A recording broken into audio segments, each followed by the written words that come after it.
黎工挑戰2026年100套嘅員工案例，今日咧係第4套回聲台。Hello， 今日帶大家睇一套我哋啱啱完工嘅中古風案例。嗱，面積120幾平，硬裝花費咗10幾個 W。我哋一齊睇下裝成點樣。首先咧，我哋係喺入門口呢度睇戲。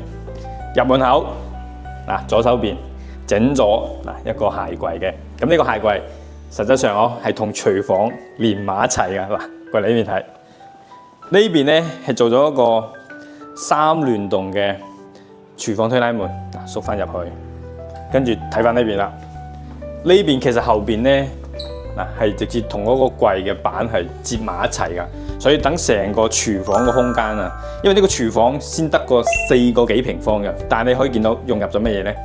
有個冰箱喺度，跟住電飯煲，然後炒菜，因為業主唔需要2個爐，所以做1個爐，跟住洗碗機，再睇翻呢邊就勁啦，蒸烤箱啊！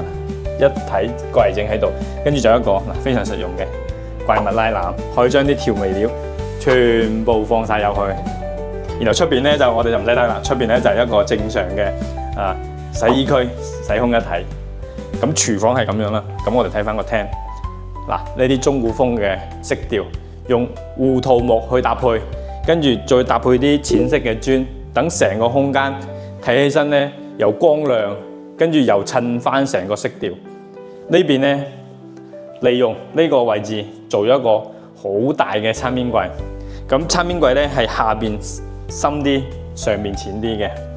然後客廳嗱做咗一個封陽台嘅設計，將陽台推出嚟，做咗一幅大玻璃嗱，隔音隔熱嘅大玻璃。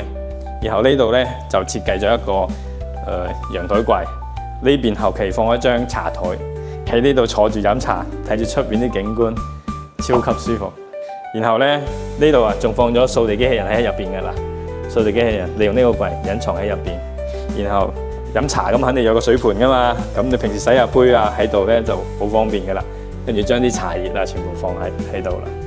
咁陽台係咁樣 ，sofa 後邊咧嗱做咗呢啲木飾面嘅背景牆，電視牆睇翻呢邊，做一個簡單嘅落地電視櫃，嵌入一個電視機，然後咧嗱亮點啦，依家基本家家戶戶都做嘅，將啲開關插座啊、WiFi 啊，全部可以收埋喺個櫃嗰度，嗱全部收埋入去，然後關埋咧就睇唔到噶啦。然後中間咧嗱冇線噶啦，睇唔到啦，唔似以前咁樣好多線噶嘛。咁客廳咧就係咁樣啦，用木飾面搭配乳膠漆，然後再做翻啲雙眼皮天花。咁我哋一齊睇下房間裝成點樣。咁呢個戶型咧，一共咧係有1、2、3、4間房，3個做房間，1個做儲物間。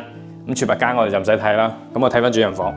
主人房咧嗱，業主揀咗呢啲柚木地板嘅，非常之有質感。